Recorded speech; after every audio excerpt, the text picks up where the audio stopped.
Yes. I have a problem, can I complain, you know? And I never thought for one day I'm going to make this video whereby I'm speaking against the foreign nationals. I'm speaking against foreign nationals living in our country, selling in our country, and doing whatever they are doing in our country. I didn't want to get involved in all of that, but then today's incident, it forced my hand, and it's forcing my hand because I didn't want to get involved. I have a lot of friends who are foreign nationals, so me going against the foreign nationals is me going against my friends, right? But then now it has took a very very sharp turn, and I'm going to explain to you why. Ne? So I started my business from the ground up. Ne? Mo pela go getting why se botsisa le ke senyana ke rekisa di veg le di snack December, right?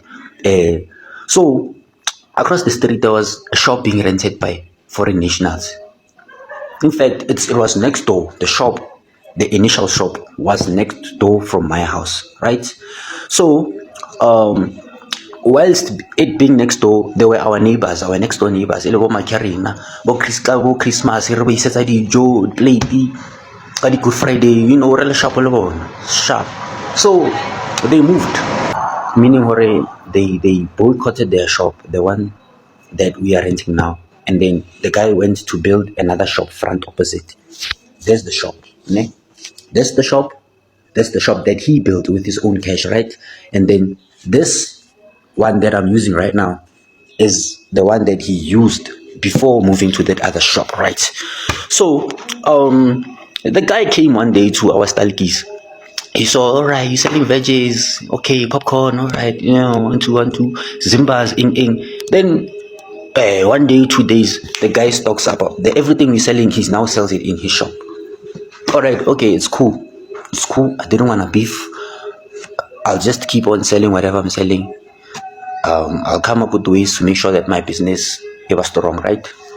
So, right, since there was a vacant shop next door, I once approached them, but then their rent was too high for me at that time. So now, since now I have flexibility, we took over the shop space that's next door.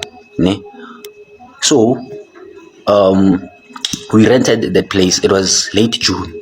There was this whole thing happening, our deadline in. So for us South Africans, it was a business opportunity that we jumped and took, right?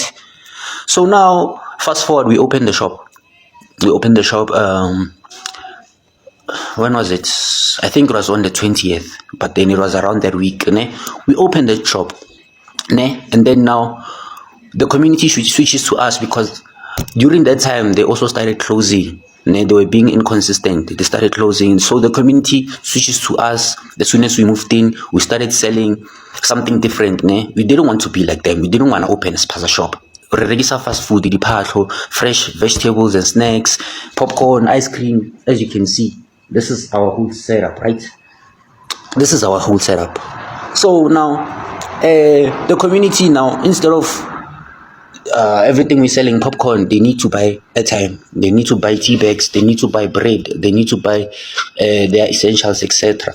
So now, because of the guys we closed, we started stocking up those stuff. Ne? Sharp. Fast forward to today, ne? A delivery truck comes. It comes to the shop front opposite from us. Ne? So now we asked the driver, okay, yeah, can we have 10 loaves of bread as usual, because we buy bread from them, right?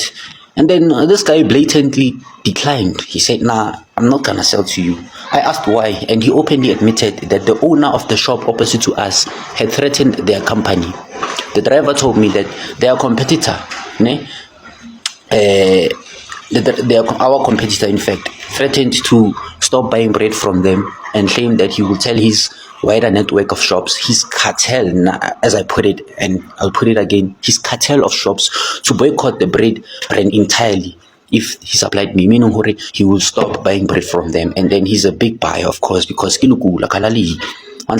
so now since he's playing dirty, I don't understand what I need to do. Hence, I'm here now. I need to get insight from you guys on what should I do in this position, guys. Now, I'm not against people of other nationalities coming here to do what they do, as long as it doesn't disturb me, because I'm trying to survive. I'm trying to build an empire for my kids, right? This started as normal business rival. Sharp, complain around. So this has now escalated into illegal intimidation and economic sabotage. They are using their buying power and a hidden network of shops to block me from getting stock. My bra. So no regisanyana marotonyana MA5. Rex hawala di brand. Kitlo isa shop abone kana kana. Amabra. Ayakonale this thing. So we need to do something about this as South Africans. No, this is wrong. Congratulations to this brother. You know, we've seen people that are negative who say people have left. How many jobs have you created? People have left. And people are stupid. And these are people that claim when there's a shift in the country that needs a whole process of introduction of things. But this brother took things upon himself. He's owning a Spaza shop already. And as Geicho Nartseva, Hariloreka, Dintorias Spaza, Riako Austiti, Riako Prasaix, Riako Matrosing. That's what we knew. This about my friend is a new concept. And we were starting to accept it until there was a movement and something that says we need to have a shift when it comes to our mindset. And Mchitakyo was setting it up again. It can grow from here. You know what I'm saying? Don't undermine those milestones. What I like about what he's doing, it deals directly with, you are saying this is going to happen, so who's going to be selling things for us? You're saying they must leave, who's going to do that? They have left, what have you done? It cancels out that noise. We're just praying for his safety because, like we said, this industry, Adipaza, is a mafia thing. It is supposed to be ran by a couple of people only. That's when it became a mafia thing when my friend came here. Back then, when it was South Africans, anyone could open a Spaza. When my friend came here, it became a mafia thing. And these are the people that say, no, allow them because they look like us. Stop gaslighting us, guys. So we are praying for his safety. Mchita, may the community support him. May God protect him. Because, hey, he's fighting other things now by opening this thing. Shout out to you, bro. There's a stock. And for the first time in about 4 or 5 months of me running my own shop, I don't know about the stock. So, with that being said, let's support each other. Starting this business, it's doable. Listen to your customers. So what do they need? I'm here because I got requests from customers. Let's batela juices, solo, and another variety of items. So I'm adding those to the mini Spaza shop. South Africans, we are doing it. Well done.